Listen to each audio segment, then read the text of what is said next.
It's game time. The Kid Gowie. Ravens Nation. All we know is purple and black. And if you're not a Ravens fan,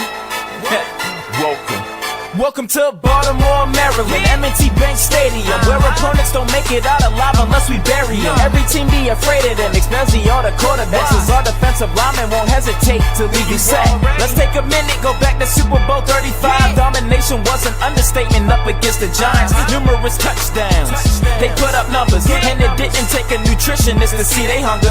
Only stat Kerry Collins could get was interceptions. He must have thought throwing to the D counted as receptions. The pass was legendary, but don't sleep on the present. Our secondary make quarterbacks avoid their direction. You tryna run the ball, you better hope your blockers work. You can juke, you can spin, but your destination's the turf.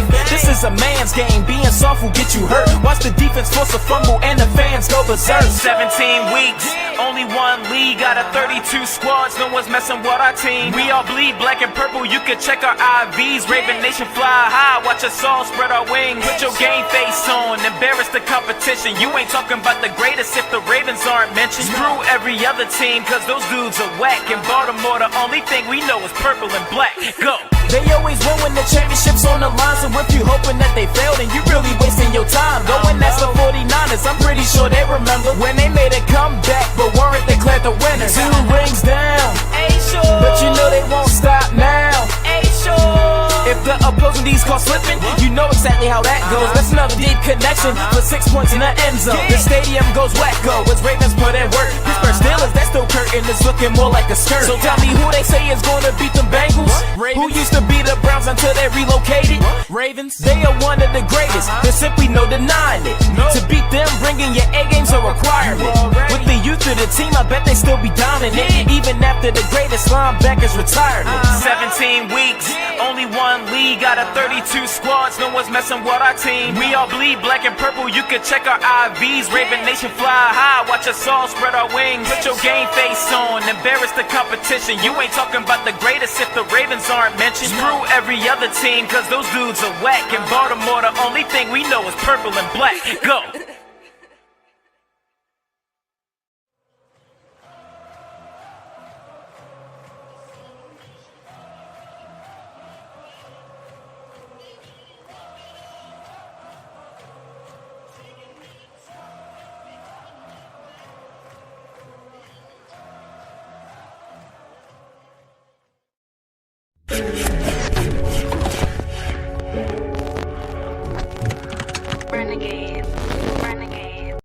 Welcome to another edition SCG Sports. Thank you everybody for joining here on a Monday at 5 p.m. Eastern Time.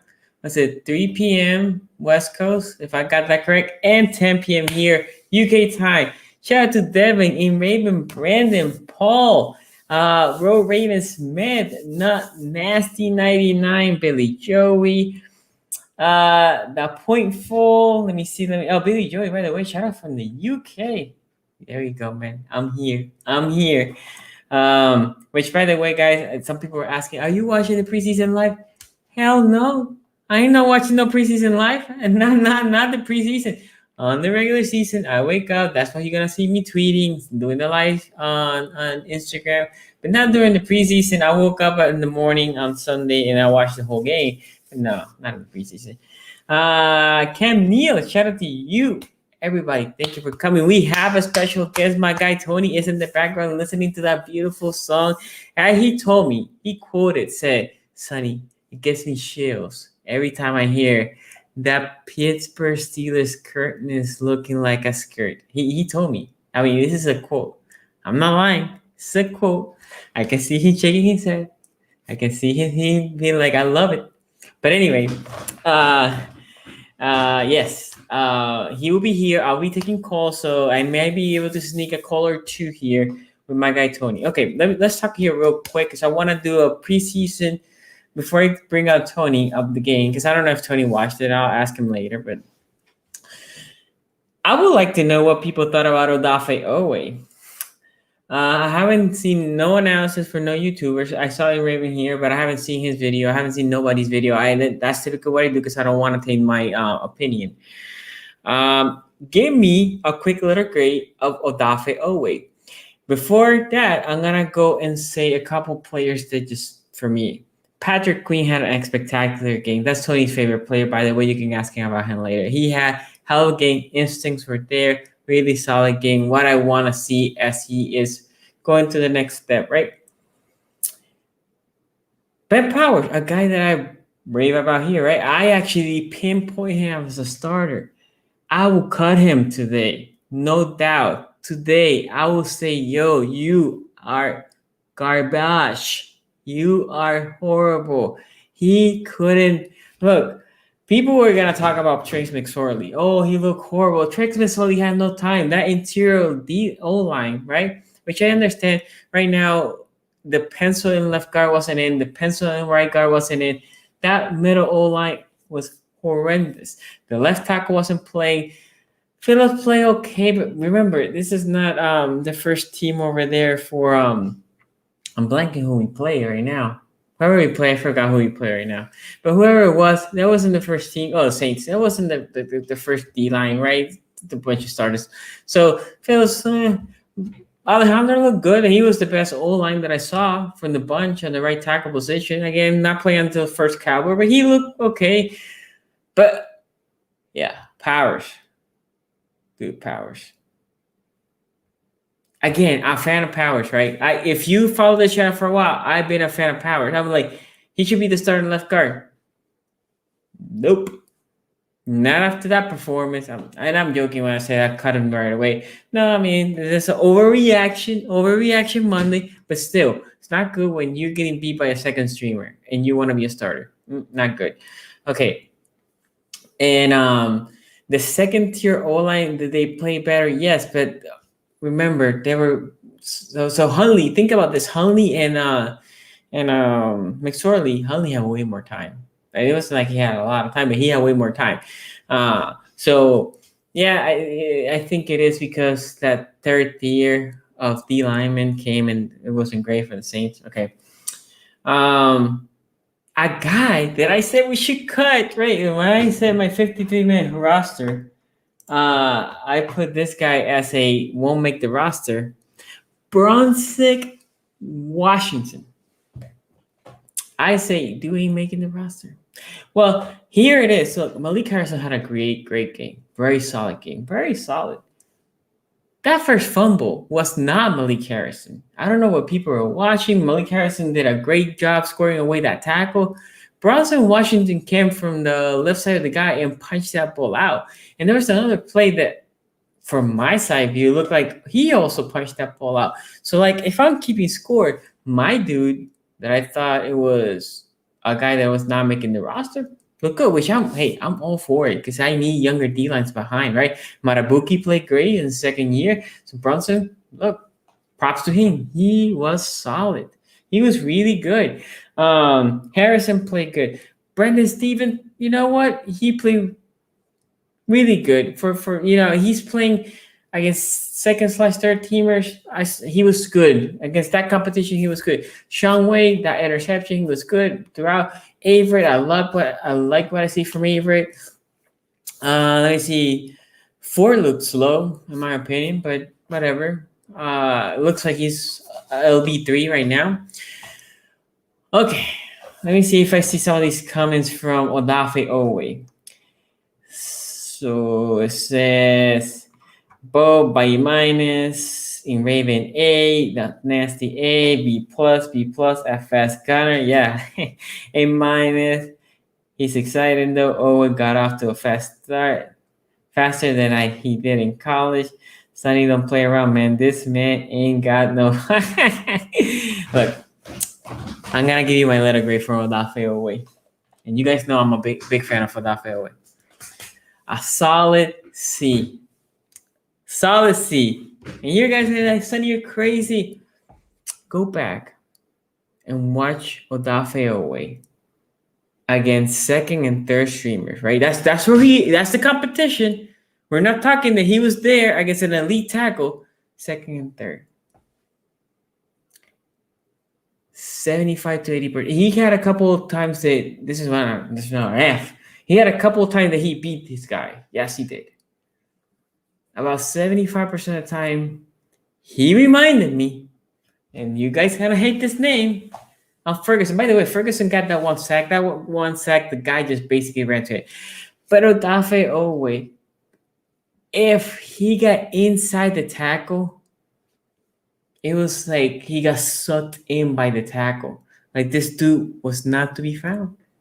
Now, if you play wide, yes, dude is fast. And then because he's playing against second and third tier tackles, those feet weren't fast enough for Rafael, which was athleticism was there. And I think nobody at this point has never questioned athleticism. But when he squared away against a tackle, dude, there was no secondary move. He tried to bull rush, he tried to go inside, he tried to go out. I didn't see it. And again, I haven't gone back to all 22. Let me break. I don't even know if they have it for the preseason play by play, but every time he was on the field, I'm like, okay, let me see what you do. Let me see what you do. So this is, I'm not saying like in powers, like cut him, right? No, not even because he's the first round pick. He has to learn the position. But I was shocked to see so many people been like, oh my God, look, because he was a gunner. And I'm like, do you think he's going to be a gunner in the game? No. He was gunner in the preseason. He ain't no gunner in the game. He's not going to be a gunner in the game. And people are like, oh my, which again, impressive for outside linebacker to be a gunner and just run all the way there. Good. Is that a useful skill for this Raven team? Do you think the Ravens are going to utilize that? No. No, I mean, impressive for the preseason. It's like when you go and watch an All-Star game and you see these guys dunking, and like it's cool to see it there. But do you still see that in the regular season? No. Okay? And it's hard, right? It's hard to critique your own. It's hard. But if you look and you like when I'm watching the game, guys, which sucks now that you're a YouTuber, I have to not only be a fan, I have to like look at the game a little bit deeper so I can just analyze it and just give you my honest opinion, right? I just think Odafe, it didn't play. And I look, everybody's entitled to their opinion. A plus, B plus, that's cool. That's cool. You can think that.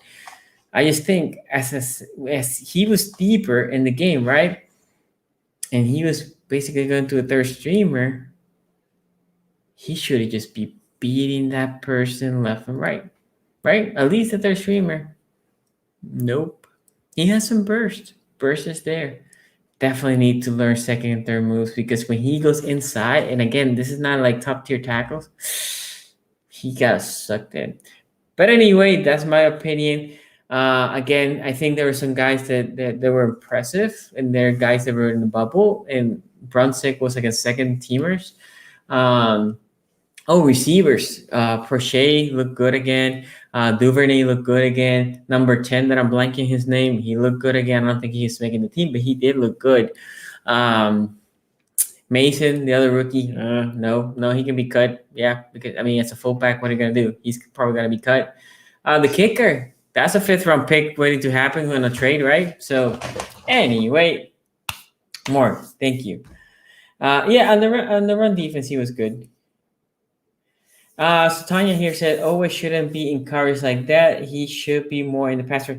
Tanya, I will agree to disagree here because what they want from Owe is more of a full outside linebacker, not just a pass rush specialist. And because he's athletic, he should be able to be a full outside backer. What is that? Well, that means you rush. That means you set the edge. That means you go outside in coverage, right? Think about Von Miller, especially in this defense. This is a 3-4 different. Think about a Von Miller, even Matt Judon, right? Matt Judon will kick out in coverage. Bowser kicks up in coverage. So don't think about him as a JJ Watt type of Miles Garrett that is just there, hand in the dirt, go outside, go get the guy. No, he's more of an athletic outside backer, which is traditionally you do a couple more things. Way harder position to just, rush the passer. And Tanya also said, he will get it. I hear guys say that game, I can see. And again, I'm not going to say here that he's done. First preseason game. I'm just saying that I was expecting a little more. That's it. I'm not saying that he cannot be a Pro Bowl in year 3 or 4. Not this year, but in year 3 or 4. You're saying right now, I thought I wanted more. Wait. Cam Neal said Hayes had more technique than Owe at the moment. Yes, and yes, and yes. Hayes had no way near the burst, but Hayes was effective against third teamers. He was effective. He was definitely effective. So I agree with you. I agree that Hayes looked more polished, but he does not have the natural ability that Owe had. Like you take Owe and you put all the technique that Hayes has right now, and you merge, and then Owe is ready. But you don't. Those are to play. Anyway, let's not delay this. I have my guy here, Tony, that has been waiting and loving all this Raven talking. He again loving the song. Big shout out, big welcome to my guy, Tony Serino. How you doing, man? Good. How are you? Good. Shout out to you. Thank you for joining. By the way, guys, this week we do not have AFC North Talk. Next week we do not have AFC North Talk. But after that, we will be coming back. And I know a lot of you are like, oh, why are you taking a break now? Well, we're coming into a long season where we're going to be twice a week, right? Twice a week. It's hard.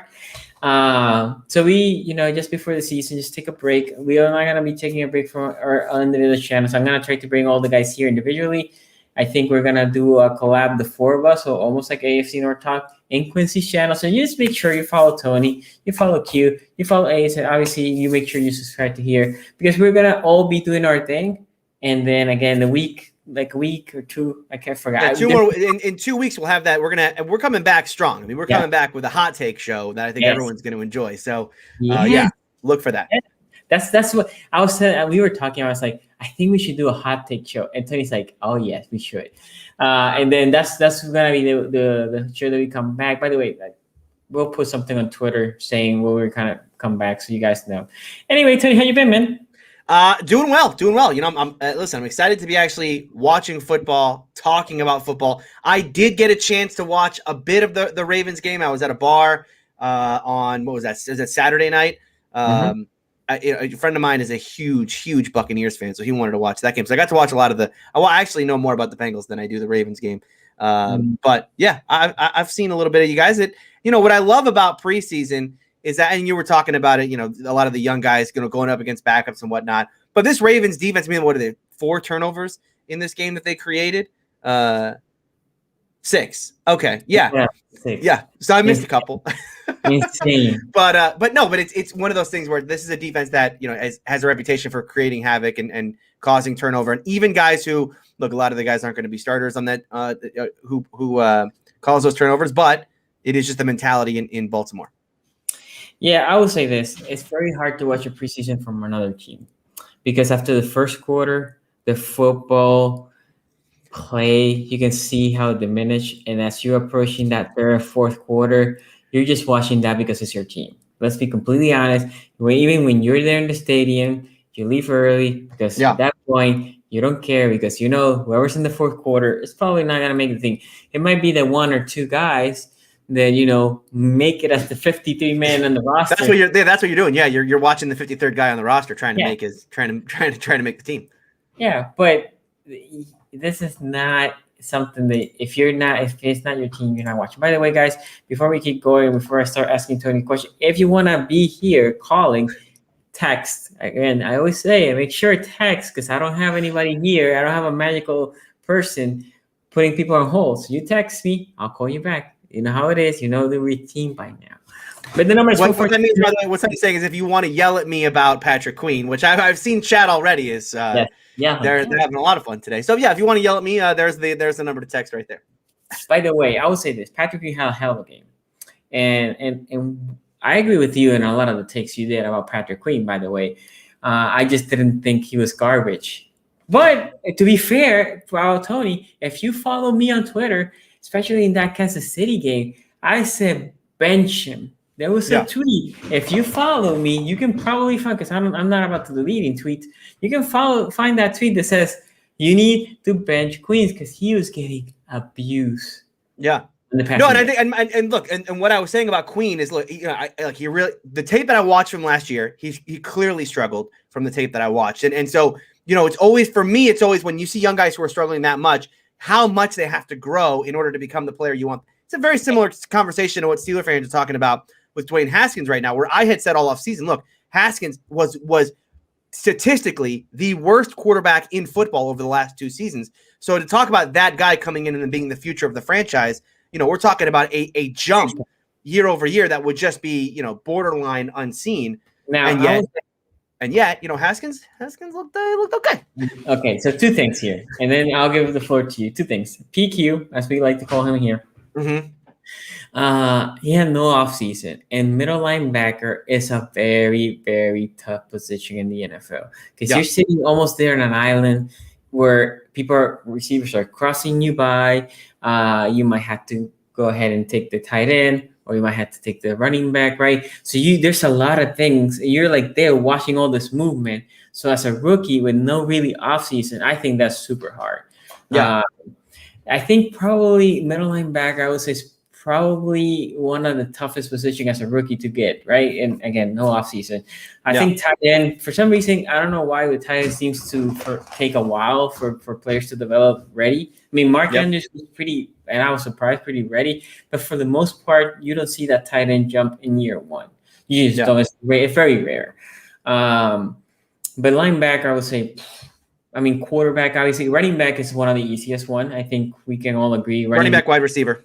1 and 2.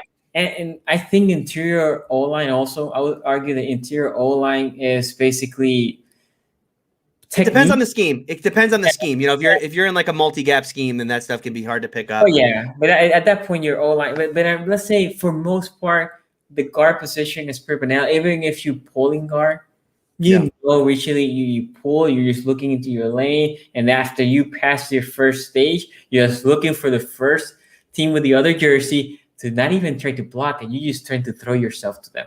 Not blocking. That guy, let me just throw myself, right? Yeah. So I will argue that. Now, let me talk about Haskins because I'm here. And I'm part of a couple of Facebook pages that is AFC North related. And obviously now I have a bunch of Steelers fans that follow me. Thanks to the AFC North. Shout out to all of them.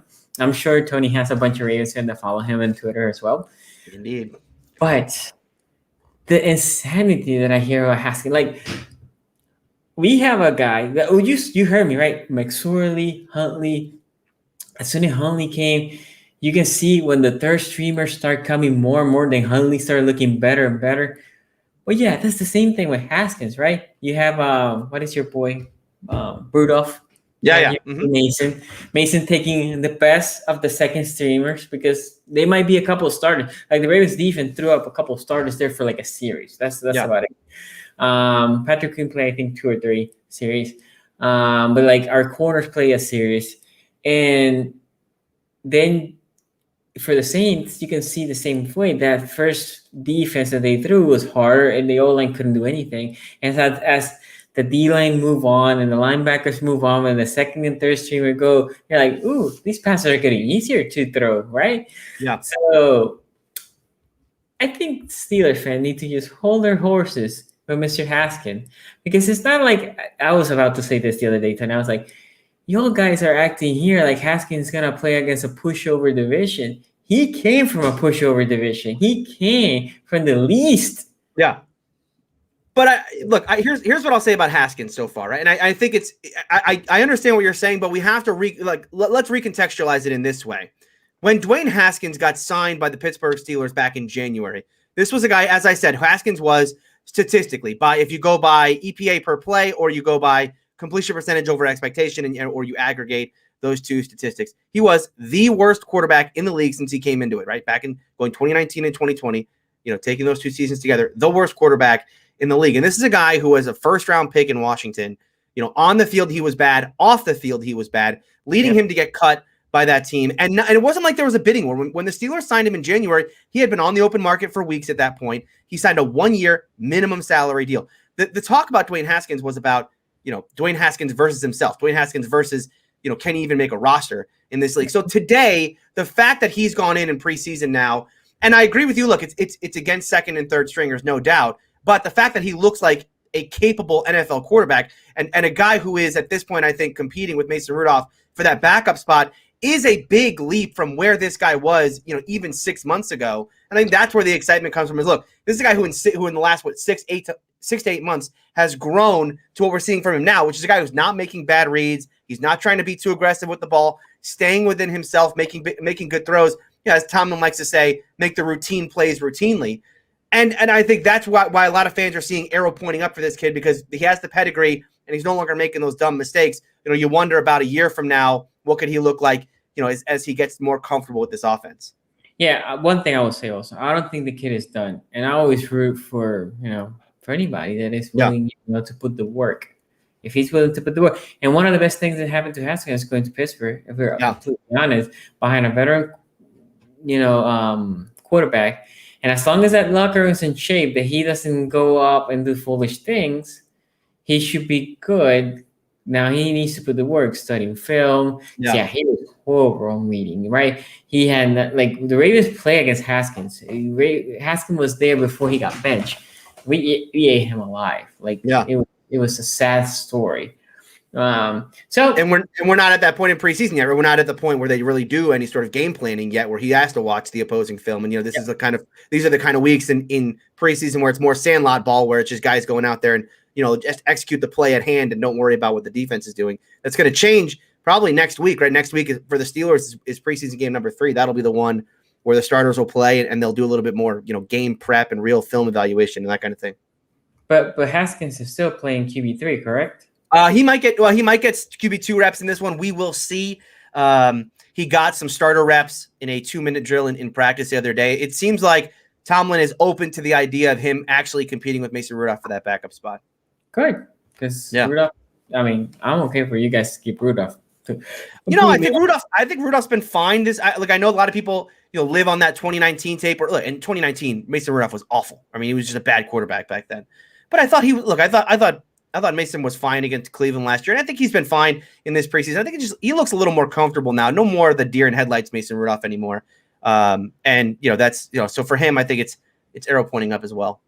Okay, so 2 things. Let's talk about very quickly, and with this, I want to talk about the trade that the Steelers made. Yeah, the taunting rule. We all saw. So the Ravens got a taunting penalty. I thought it was very soft. Mm-hmm. Now, to be fair, another guy that I would cut the next day is that dude. Why are you telling this dude anything? You didn't know. I know you didn't see the play, Tony. It's the corner. He didn't make any play. The guy just dropped the ball, right? Yeah. So our corner is making fun of him that he dropped the ball, saying he's showing his hand and laughing. What the F are you doing, dude? You don't even know you're going to make the team. You didn't do anything. The guy just dropped the damn ball.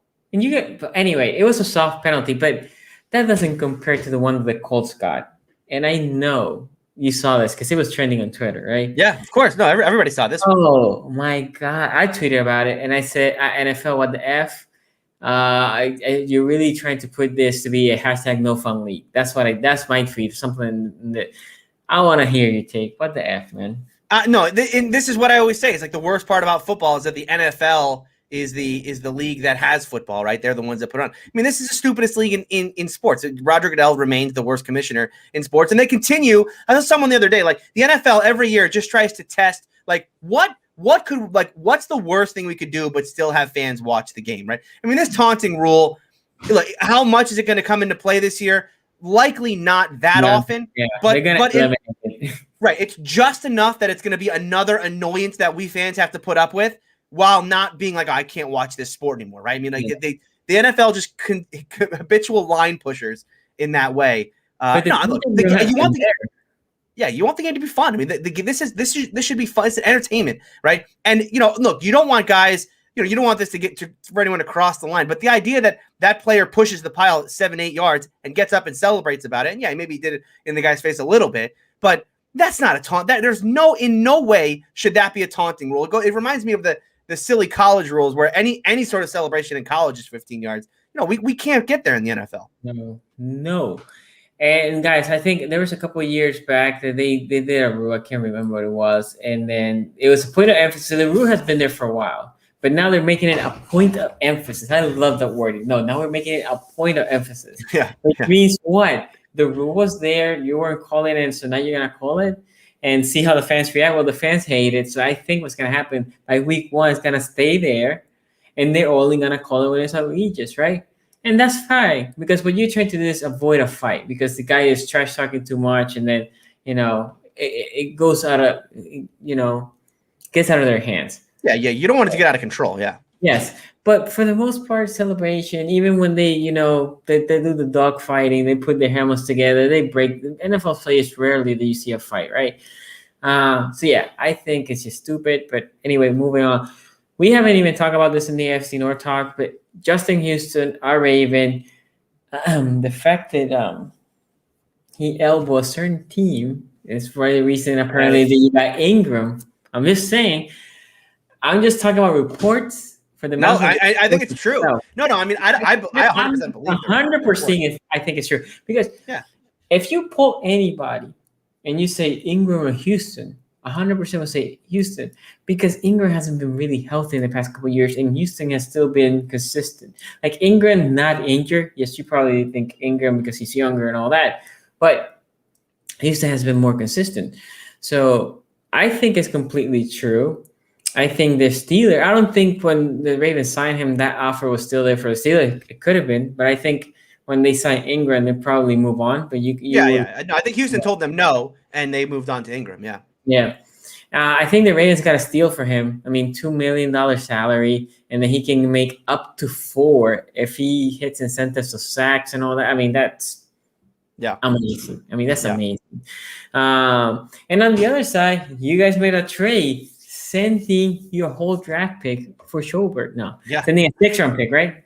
6th-round pick for and the Jags are eating half of the salary too. It's like I don't know how Kevin Colbert makes these deals, but yeah, he's like, hey Jaguars, by the way, we want your starting inside linebacker, and you're going to pay half a salary. We're only going to give you a 6th-round pick for it. Cool. So I don't understand. The only thing that makes sense to me is that Urban Meyer didn't like Schobert. It has to be. It just has to be that he didn't like him. He didn't fit in whatever scheme they're going to run there, because Schobert's more downhill and make the tackle, solid linebacker. I think he's a perfect complement to Bush. Yeah. So anyway, thoughts on both players? Well, I think for Justin Houston, I think, like you said, I think the Ravens got a really good player in Justin Houston. And I think, the issue for him clearly when it came to Baltimore versus Pittsburgh is he looked over in Pittsburgh and said, I don't want to compete with reps with Alex Highsmith, right?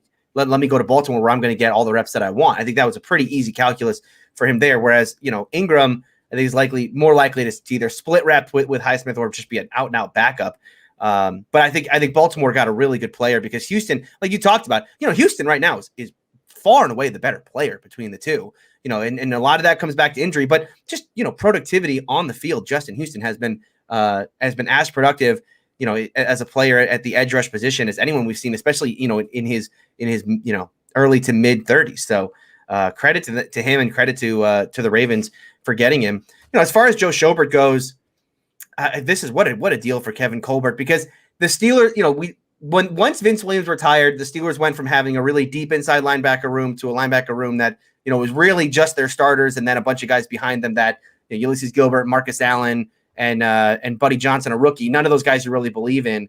And even Robert Spillane in coverage has never been a great player. So, they were really betting on the idea that Devin Bush is going to make a year-over-year leap. And this is a hedge against that. This is a hedge against the idea that, what if Devin Bush doesn't make a big leap in year 3 coming off of an ACL? And what happens if that linebacker position becomes something where, Bush has struggled in coverage in the past. Spillane has never been a great cover guy. And so can this defense afford to have a big hole in the middle, especially in coverage? No, they cannot. And so they go out and get Joe Schobert, who's a guy who, he's savvy in coverage. He's a good enough run defender, and he's likely going to wear the green dot too. So he's going to be the communicator. I love this pick for the Steelers, or this pickup for the Steelers, and Joe Schobert. He was a guy who I thought was really good back in Cleveland. He absolutely destroyed the Steelers in a Thursday game a couple years back. And so the only issue with him was his contract. I mean, I thought he got he's good, but holy cow, did he get overpaid by Jacksonville? Yeah. And so for the Steelers to get him with no guaranteed money now attached to this, and the Jags eating half of his current year salary, it's the best of both worlds for me. Yeah, no, I'm still surprised, to be honest.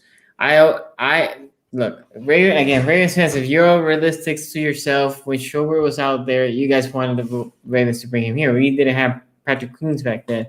No. And I think it was the year after we lost Mosley. I don't know. Yeah, it was. It was right after Mosley, yep. Yeah, so people are talking about bringing him here. So yeah, Baltimore obviously wanted him. Obviously, he's in Jacksonville. So Jacksonville right now is a place where they're trying to turn away. But before that, place where your talent gets sucked into the ether and nobody hears from you. But he got paid. I mean, hey, listen, never begrudge a man his money. He got paid. No. I always said C.J. Mosley, when got there, the highest paid middle linebacker. Okay, that was his first contract after the rookie. Good for him. I wanted him to be a Raven. Not into that price, but good for him, right? I never mad with the player when they get their money, because I always say I will do the same thing for a job, right? If you have to move to get way more money, you would do it. You would do it. So before I take callers, because we don't have that many, but we and I don't want to extend this either too much. I want to go in the AFC North Talk. We did scheduling, and the consensus was Steelers number 3. I put them at 9-win. I think you did as well. 9-8.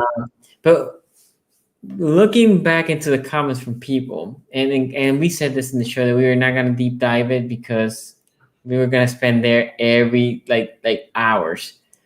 But in here we could. We're going to do a couple of the games. And Tony, look, I do apologize for a couple of things. You can see this, right? Yeah, I see it. And the second thing is games are going to be swapped because in England, home team goes above. Yeah. No, I've watched Premier League soccer. The big Tottenham guy beat Man City yesterday. Huge game. Yeah, no, in England it is home team on top, which is really how it should be. Leeds United. Leeds did not have a good game. Leeds got absolutely. That's the closest team I have here. I was like, oh, really? Yeah. Well, listen, Leeds has a great style of football, soccer, whatever you want to call it. So you'll enjoy watching them. They're wide open. They goals galore. They tell me the Argentinian coach is the reason why. But we're not talking soccer today. Yeah, he's good. Anyway, let's talk about scheduling. And we're going to go game by game. What do you think about these games for the Steelers, right? And by the way, guys, I'm putting a video soon of all the games for the Ravens. It's not going to be live. It's going to be recorded. It's going to be there, okay? Tony, so Bills, Steelers, that's a hell of a way to start the season, right? Against the Bills. And they might be leaving Buffalo, apparently, to be the, what is it? Austin, Texas. Austin Bills, whatever. We'll see. Anyway, what do you think about the game? Oh, it's clearly a tough way to start the schedule. This is the game last year. Ben really struggled through an early pick 6. And so now the Steelers defense was good against Josh Allen. They kind of I think they held the Bills to like 17 points, which is their lowest offensive output. Obviously the pick 6 added it, so it was 24 total points in that game. But it was the lowest Bills offensive output that they'd had, really in the second half of the year, I believe. But this is a tough way to open. It's certainly that defensive line in Buffalo is going to test a young Steeler offensive line. And this is going to be a game where if the Steelers, no one's going to expect the Steelers to win this game. I'm assuming that all of my co-hosts on AFC North Talk are going to start the Steelers 0-1. But it would be this would be a wake-up call for the rest of the division and conference, really. If the Steelers can win this game in Buffalo to start the year, I think the conversation around Pittsburgh is going to change very early on in the schedule. I will say this. I don't think this is a game that's impossible to play because you don't know what Josh Allen, can Josh Allen sustain what he was last year. And if you're going to play Buffalo, I think this is when you want to play them, when the conditions are not horrible and your offense can play, because you're playing to your defense, right? Your defense is strength. Mm-hmm. But if it is knowing all effed up, you don't know if your offense would have been good for that, right? You may not. We don't know yet. Yeah. So I think since you had to play Buffalo, there was no better time to play Buffalo for the Steelers than early in the season. I'm not saying opening game, but early in the season. Yeah. Then we go week 2, and you get a game because the Raiders are coming for a short week, right? Short week because they play Monday night. Oh, that's right. Yeah, that's true. Okay. Yeah, they play against the Ravens. That's right. They're coming off a big win. That's right. They're gonna be feeling good about themselves. That's right. I forgot about that. They're gonna be hot, red hot. Hot L. They're gonna take a hot L. But they are going from Vegas after that hot L short week to the Steelers. I think two surprise 1-0 teams facing off in week 2. Marquee matchup, really, when you put it that way. Yeah, I thought about that. Negative. But I'm assuming you think this is a W. It should be. I mean, it's certainly on paper it feels like that, but this is the problem with doing these things, right? One of the matchups to watch for in this one, and this is why the Steelers got Joe Schobert, is who's going to cover Darren Waller. The Steelers had some problems last year covering a guy like Noah Fant last year when they played Denver early on in the year. So that's certainly a matchup to watch for in this game. Look, this certainly feels like a win, and it probably needs to be a win when you talk about the idea that the Steelers are playing Buffalo in week 1, and that's a really tough game in Buffalo. Boy, if the Steelers lose this one, they start the year 0-2. Things aren't going to look pretty. But I will say, and the great thing about this game, by the way, is the Steelers not having to go to the West Coast, having this game in Pittsburgh. The Steelers are notoriously horrible when they have to go out west. So having this game in Pittsburgh helps a lot. Yeah, and I think Raiders are not a good team going east. Yeah, I think it's two both ways. Anyway, look, your boy Schobert ain't covering Waller. I can tell you that right now. The better well, you shut him down, but it's hold him under 150 would be nice. you should trade up a Minka on him and try to see if Minka can sustain him a little bit more. Could be Edmonds. Could also be Edmonds. Edmonds has been decent against tight ends recently. The problem is they have burners, right?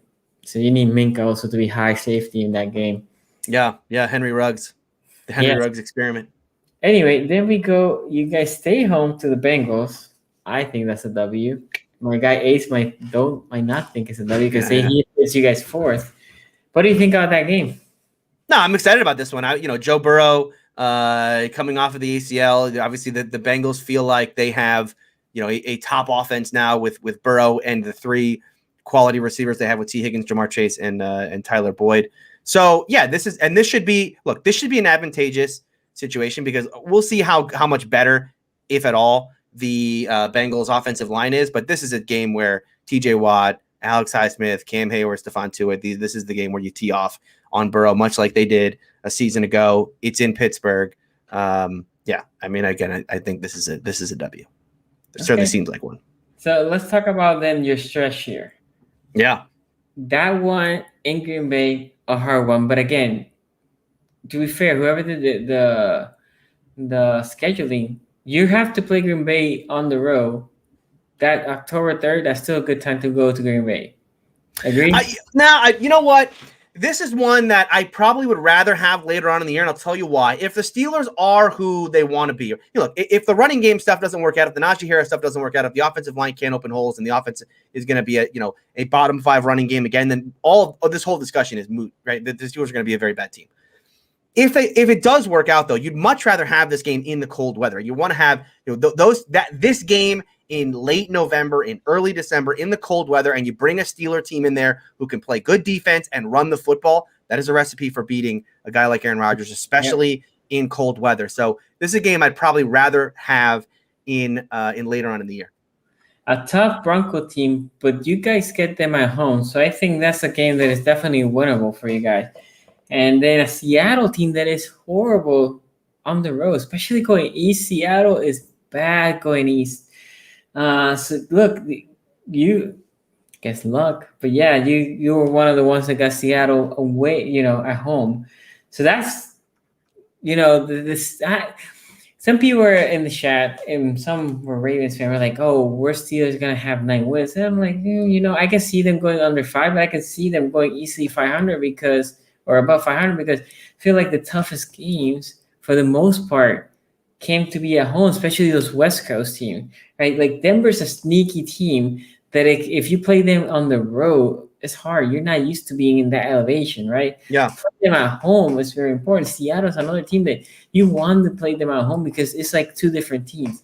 It's rare that they lose at home. The home is a thing, but also on the road, they're not that good. Well, and the other thing about the early part, you just look at those first 6 games of the year.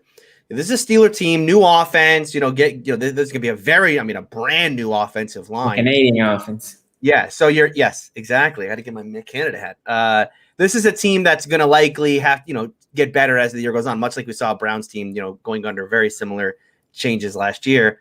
So to play 4 out of your first 6 games at home, if this team does, again, this is a schedule that almost needs the Steelers to start quick because if you go through your first 6 games and you're 3-3 coming out, or you're even worse, you're 2-4 coming out of these first 6, then you got the vast majority of your games on the road coming out of this.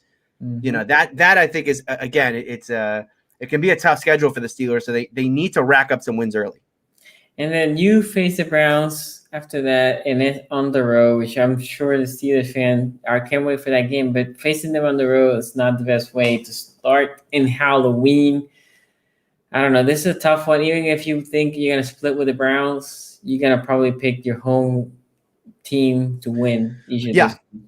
Obviously, when you're having, and I think we're going to do the same thing when we get to the Ravens, right? Which is we'll predict it to be a split, and you'll just take the home team in each one. Although I will say, coming off of a bye week, this is what you want. You know, big division game like this, have a bye week, the team a little more fresh. If there were some injuries that guys were dealing with, they have a chance to work those out, and you hope to come into a game like this relatively fresh.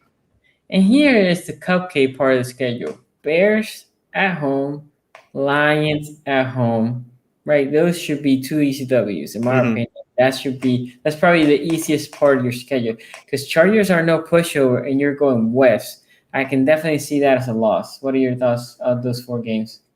Yeah, I mean, I hate saying like these are going to be, once we get to this part of the schedule, it's so hard to say who teams are going to be at this point. We look at Chicago and we say, yeah, that's probably not going to be a good team. They're likely going to start a rookie quarterback, and what do they really have going on there in Chicago? But they do have a legit, they have a pretty good defense.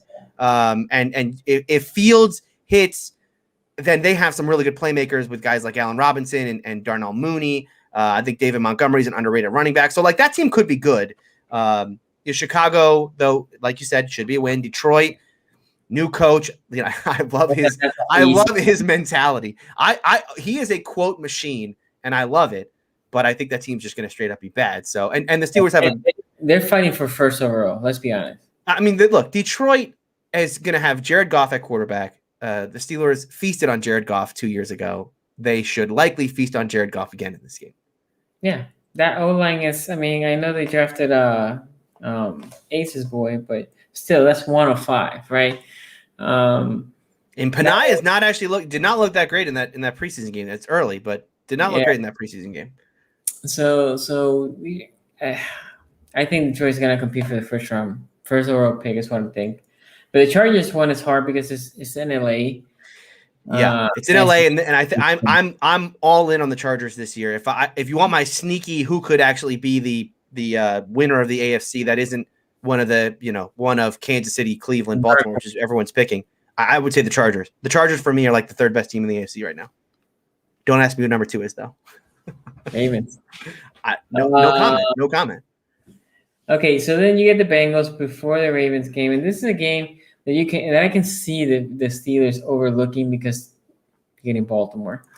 So definitely a sneaky game. The Bengals beat you guys once last year, so obviously the Steelers do not want to underestimate the Bengals. The Bengals think that they can beat them. So what do you think? And this will be about the time of the year, right? This is about the time of year when Cincinnati, one of 2 things are going to happen. At this point, they're like a 2-win team, and the whole team, everybody's like, okay, well, I guess we're fighting for next year. Or they still kind of a scrappy team that's in it for a playoff run. We'll see which version of the Bengals they are. Yeah, you're right. I mean, like you can't overlook a division game. This is the part about going through a schedule, which is that today we might sit here and say, oh, the Steelers are a better team than the Bengals, so they should win. But we look back at last year, the Steelers were 11-1 playing the Cincinnati Bengals, and they lost to Ryan Finley. Okay, the Steelers were an undefeated team and lost a Monday night game. No, it was a Wednesday night game or whatever it was to was it Tuesday? I forget when it was, but it was against Washington. No one would have predicted before the season that an 11-0 Steeler team would have lost 2 out of 3 weeks to Washington and Cincinnati. But that's the way that's the way the season plays out. So these games like this, today they might seem like whatever, they have to play Cincinnati, but you never know what's going to happen once those 2 teams get on the field. After that, went all downhill. But we don't want to say that. Now, the Ravens game is funny because this Ravens game, which is in Pittsburgh, is sandwiched between 2 Browns games for the Ravens. Yeah. Now, the same thing I said to Quincy, that the schedulers did a favor to him, is also a favor to the Steelers because, boy, I don't know if you want to take that stretch where you go Browns, Steelers, Browns, 3 AFC North opponent, 3 teams that are good, and 2 of those 3 games are on the road.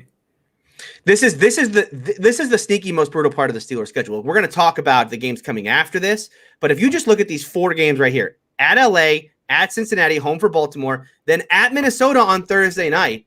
Those don't seem like the 4 hardest teams the Steelers have to play, but that's 3 out of 4 games on the road, one of them on the West Coast and one of them on Thursday night. And that Thursday night game comes after what's going to be a brutal game against Baltimore. This is a part of the schedule that people don't talk enough about when we talk about the Steelers schedule as being a very difficult stretch. So yeah, for Baltimore, obviously, I'm not going to say that what the Steelers are going to go through is worse than having to play Cleveland, Pittsburgh, Cleveland back to back. Obviously not.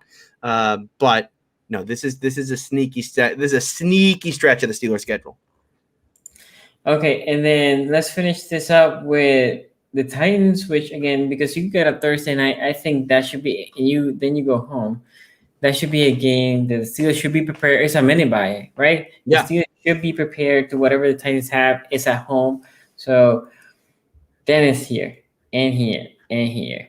Right, but yeah, no, I mean, these 4. Look, this is Mike Tomlin had this saying back in the 2008 season when they won the Super Bowl. They had a schedule very similar to this. At the end of the year, they played every good team in Rome. And they played they played Eli Manning and the Giants. They played Peyton Manning and the Colts. They played the Titans that year, who were 13-3. They played the Ravens, who were right there for the division title. They were, it was back to back. The end of that schedule. And Mike Tomlin had a phrase. It's a 5-star matchup because we're in it. That certainly this is going to be the 5-star matchup part of the schedule. If you're looking at this as a Steeler fan, though, we just talked about some interesting stretches, right? How the beginning of the year, which may be more difficult for this team because they're so young, having to rack up wins early on because they have 4 out of their first 6 games at home, and then the second half of that schedule, how many tough road games there are going to be. If this team is hovering around 500 at this point with 4 games to play, and they need to win 3 out of these 4, look at this stretch now that this team. If this team is in a playoff battle where they're fighting for their playoff lives with these 4 games left, and you want to talk about battle tested going into the playoffs, this team, much like Baltimore did a year ago, will play playoff game after playoff game after playoff game at the end of their schedule against teams who they're likely to meet again in January should they make it. Yeah, no, definitely. If they survive this stretch of schedule, then you will think, okay, they're good, they're legit. Yeah. Okay, let's take a quick couple calls here. Guys, we're gonna make them short, so we try to keep this in an hour. Tony has to go. Sonny's, yeah, right around 6. I gotta bounce. Yeah. Hey, man, hello. Dímelo, how are you doing, man? How you guys doing, man? Tony, can you hear him? I hear him loud and clear. Perfect. So Don, because my guy here has to bounce, I'm gonna make it quick and beautiful. Your questions, go. Hello? Hello? Yes. I was saying I'm sorry. If you can make the questions right away, because Tony has to leave in a couple minutes. Short and sweet. Quick question on the wide receivers. Do you blame the new style of coaching for them, the cause of all these injuries? The new style of play is the cause of all the injuries for the wide receivers? No, like the new coaching. Like, one thing I noticed is that they said that, they're running at 1,000 miles an hour on each play. You think that's causing that, being the fact that Baltimore's not known for having great wide receivers? In that sense, the new coaches, you think they're being a little too hard on them? I actually think, it's interesting because that points to conditioning, right? And we talk about rookies coming into the league. Exactly. Conditioning is always a problem for young guys coming into the league. Yeah. Tomlin did this with Claypool last year where he sat him out of games because he didn't want him to get tired at the end of the year. Didn't want him to hit the rookie wall. Yeah, Bateman got a pull. That was unfortunate. I think for the rest of the guys, they're nursing some small things, and I just think the Ravens are being overly precautious. I feel like in the past couple of years they've been doing that, right? Is Sammy Watkins hurt too? No. Well, no. He left early today, actually. But they said it wasn't nothing major. Precautionary. Nothing to worry about like that Cowboys tweet. This is nothing to worry about. It's just a precaution. Sammy Watkins left practice early. Anything else, Don Dímelo? What was the other one? Who do you see us making the cornerback room? Our cornerback is deep right now. I think the Steelers would love for us to cut a couple of these players. Do you guys have a James Pierre though? Do you guys who's your James Pierre? Who's no one's heard of him, but he's really good. Team. Jason Pierre cannot make this team right now. No, James Pierre. But I'm saying, who do you guys have? Who's the Ravens version of James Pierre? Like a young player, no one's heard of him, but you think he could be the next. I think Averett is is really like good. Averett. That people underestimate, and it's because has those moments that you could lose your shit with him. Yeah, but you see, the problem with Averett is in his rookie he year, he had to play a lot. And then you're talking about a guy that was a 6th-round pick, and he's playing there. People are picking on him. Yes, he was a 6th-round pick for a reason. Right? Of course. What about Tavon Young? How's he doing? Is he healthy now? Is he? But he has to be healthy. That's the big thing with Tavon. He's great when available, but the past few years. Yeah, is he healthy now? Is he back? He is healthy. They're just bringing him back slowly. Meaning they didn't push him in this game. But I do want him to see him at least a quarter in the next game. And Sean Wade flashed fairly good this game. Again, against third teamers. So I'm not here saying I always thought Sean Wade was next year's plan. And which the Ravens usually do that with corners a year early. Oh, so Sean Wade. I forgot you guys even have Sean Wade. Yes, he's DB7 now, I think. Practice squad? No, I think they tried to keep him in a special team. Yeah, okay. Anything else, Don? No, that's it. I'll be at the Carolina game this week. Ooh. So we'll see how we do down there. Tag me in your tweets. Got you. I want to see those pictures. Take care, bro. Enjoy. All right, thanks a lot, Thanks man. for the call. See you guys. Okay, let's do the last one. And I see a couple people are asking, can we do another quick call? No, because we're trying to keep this in an hour. Keep it quick. Keep it quick. I can do a couple minutes after 6. Okay, well, this guy can't wait to talk to you, he told me. He texted me. Actually, I just realized I got to go. I just oh, no. But you know him. He's Garnett West. I think you. Oh, okay. Yeah, I know. Garnett's in the chat every week. Can you hear him? Hey, yeah. How you doing, Tony? Okay. Doing well. That's good, man. I've just had just a huge fan of the little AFC North Talk you guys got, man. I finally have to introduce myself verbally, against you guys. Yeah. I appreciate everybody in chat every week. It's always a lot of fun. It's always a lot of fun. Yeah, man. Awesome, man. But yeah, do you feel like it's crazy when I say this? How confident compared to your line to our line? Who do you think is better? You're talking O-line or D-line? O-line or D-line? O-line. O-line. So the Steelers O-line, obviously, I made this big point going in, which is it's very hard to judge this offensive line coming in because the Steelers have 5 guys, 4 of which we've almost never seen play. We talk about Zach Banner hasn't started but 1 game in his career. And then Dotson, played limited last year. I think the Ravens have a better offensive line right now. And it's simple math. The Ravens have Ronnie Stanley. No matter what happens with the rest of the guys, the Ravens are going to have one of the best left tackles in the National Football League. The Steelers have question marks at every single position on the offensive line, right? Chuks Okorafor, I thought did not look that good on Thursday, but they have this kid Dan Moore that they like. And Dotson might look like a decent left guard right now. But again, I got to see this guy start 16 games. When it comes to the Ravens, at least Ronnie Stanley is going to be a good player, and then Zeitler is probably going to be good as well.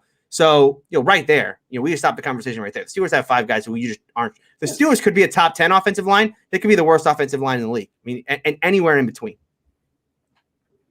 Now, let me add something here real quick.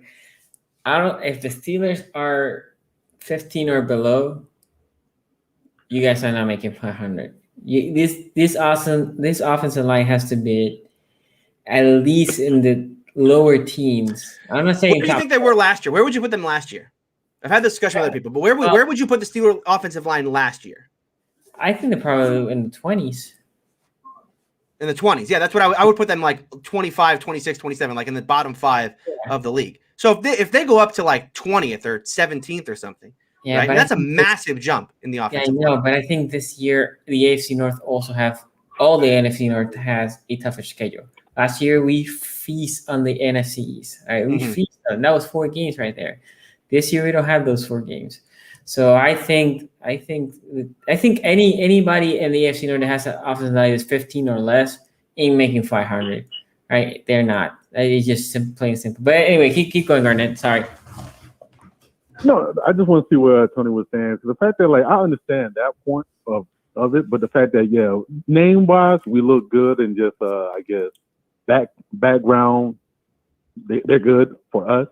But at the same time, though, like there's nobody, like everybody, no one's gonna be coming back healthy. You know, we don't know where Ronnie Stanley's gonna look like on a bum or a recovered ankle. You know, that little foot sprain, I'm not really worried about that. Bozeman, that's a question mark because he was getting a man tossed against when we was playing in that preseason game against the Saints. It's one of those things where I'm not gonna overreact over one game. But at the same time, though, it's not, I'm not going to say, oh, I'm super highly confident in this bunch when there are some questions. No, I think we're going to be a middle of the pack team where we're just going to like finally get our stuff together on the line in the middle of the season. That's what I'm feeling, unless, hopefully a curveball gets thrown down that way. But that's why I just want to see what's your opinion when it comes to the line. Here's what I'll say about, when you talk about judging offensive line play from a preseason game, I watched a little bit of the, while Sonny was doing his intro there, I tried to watch some of the offensive line play.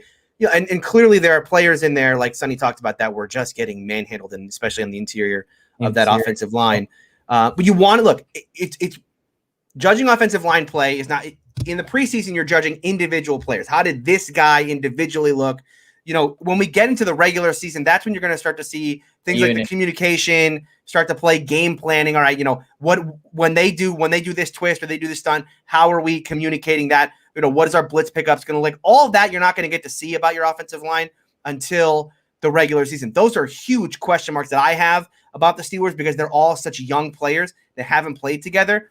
For the Ravens, when you have vets, even a guy like Villanueva, who I have real questions about, as his ability to continue playing at a high level at his age, at least he's got the mind of a top tackle in this league and someone who's going to be good at communicating, understanding what he's looking at. The coaches aren't going to have a tough time explaining to him what his responsibilities are going to be on a play-to-play basis. And so, try to judge offensive line play in the preseason player by player, right? Just what did this individual player look like, and not so much the entire five guys as a whole.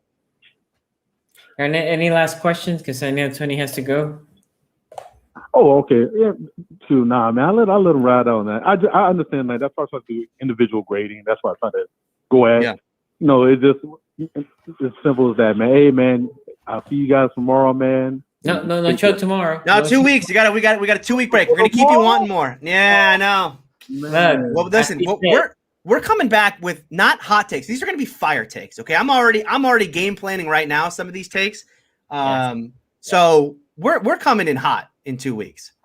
Yes. So 2 weeks. We're gonna have a 2 week break. Yeah. Well, anyway, thank you, bro. Take care. All right, you too. Yeah, guys, we're gonna have 2 week break, and then we're coming with the hot takes. And again, after that, we're basically going twice a week. So now for the 1 week a show. 2 times a week. I know you love to see our faces.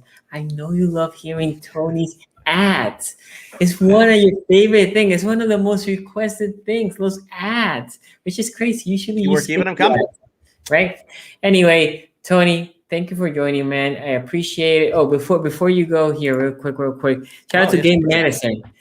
I'm a Marshall, which I predicted he was going to be IR. Kelly Lorshi, also IR, having plays in the IR. Linebacker Adeo and Harris and Wolf.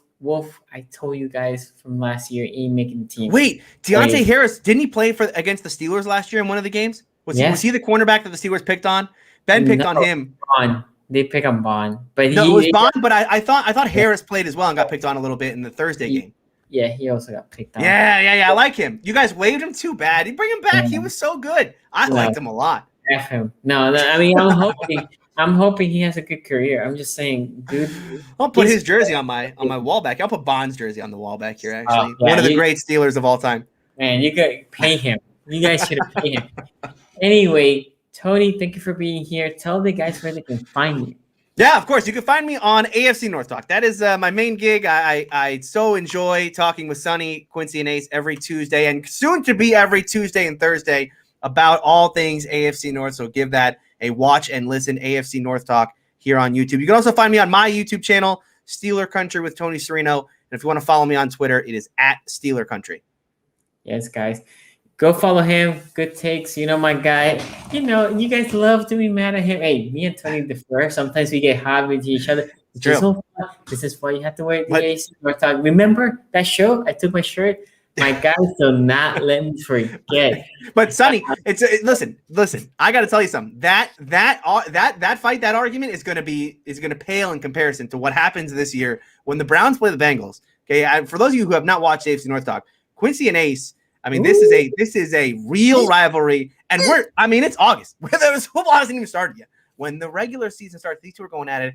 Do not miss a single episode of AFC North Talk. You can't look. This is my post. When they start, there's nothing I can say. You can't stop them. No, they are unstoppable. Some of you guys say, like, Sonny, why are you not introducing your takes in between? Because why? They're going at each other. This is what you want to watch. This is not, I don't know, Undisputed or whatever the shows that they make up fight. No, this is real. We have, and I swear this on my mom and my kids, we have no script. All we say is that we're going to talk about this. And nobody knows after that. That's all we do. So you get our genuine takes every week at 5:45 p.m. and then soon to be twice a week. Anyway, go follow my guy at Twitter, also on YouTube, so you can, you know what you want to know what the Steelers are thinking. So go follow Tony. Thank you for watching, everybody. Well, we'll see you next Monday. Also check on Quincy because we're gonna do a special over there next time, guys.